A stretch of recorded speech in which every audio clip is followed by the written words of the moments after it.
Hello guys, welcome to my channel. My name is Karan Jaiswal और आज हम बात करने वाले हैं ऐसे 2 मिसकंसेप्शंस के बारे में जो आप सब नहीं जानते हैं एआई से रिलेटेड। तो चलिए बात करते हैं। सबसे पहले हमको ये आजकल ये बहुत ट्रेंडिंग में चल रहा है कि जितना ज्यादा डाटा हम चैट जीपीटी को देंगे उतना ज्यादा सही आउटपुट को देगा।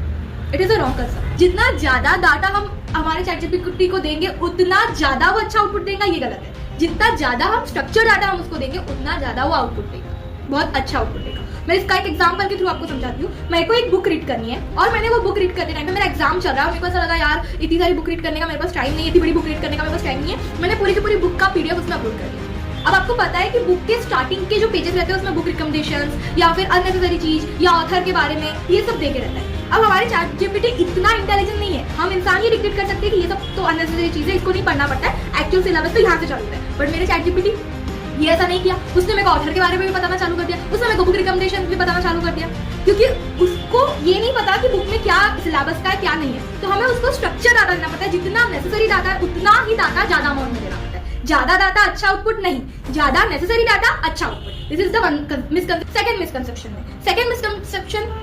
सेकंड मिसअंडरस्टैंडिंग या फिर ये हाइडन पॉइंट ये है कि हमको ऐसा लगता है कि हमारा जो एआई या मशीन है ना ये बड़े परफेक्ट है।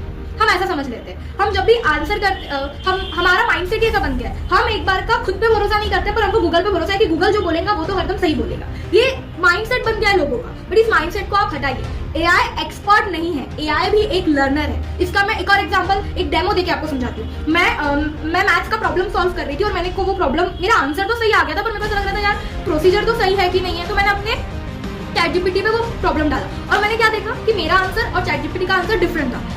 उस मोमेंट में मैं चैट जीपीटी को एक्सपर्ट मानती थी, जैसे आप लोग मानते हैं। तो मेरे को ऐसा लगा यार मेरी ही गलती होगी, मैंने ही गलत किया होगा। तो मैं अपनी खुद की बुक 10 बार चेक करी तो मेरे को एक भी गलती नहीं दिखी। मैंने सोचा एक बार चैट जीपीटी को भी चेक कर लूं क्योंकि उसने सही किया है, क्योंकि मैं मानने को रेडी थी कि चैट जीपीटी गलत करेगा।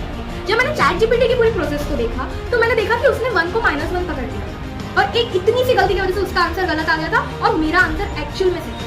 तो चैट जीपीटी हमारा पूरा परफेक्ट नहीं है और एआई है जो मैथ्स में परफेक्ट है, पर हमारा चैट जीपीटी पूरा परफेक्ट नहीं है और कुछ एआई टूल किसी ना किसी चीज में इम्परफेक्ट है। तो आप उसको जानिए और जो चीज उसको जानिए। और जब भी आपको चैट जीपीटी की कोई मिस्टेक दिखती है तो आप उसको बताइए, बिकॉज चैट जीपीटी या फिर कोई भी हमारा एआई है ना वो अपनी मिस्टेक से ही सीखता है। एक बार का आप इंसानों को गलती बताएंगे ना तो वो अवॉइड कर देंगे कि मैंने तो कोई गलती नहीं करी, पर हमारा चैट जीपीटी खुश होकर अपनी गलती एक्सेप्ट करेगा और उससे ही आगे सीखेगा। तो आप अपने चैट जीपीटी को मिस्टेक्स बताइए। जब हम ऐसा नहीं बोल रहे कि उसको यूज करना छोड़ देना है कि वो गलत है, नहीं, आप उसको यूज करिए पर उसकी प्रोसीजर को एक बार क्रॉस चेक करिए और अगर आपको गलतियां मिलती है तो आप उसको बताइए। इससे आपका ही चैटबॉट सुधरेगा।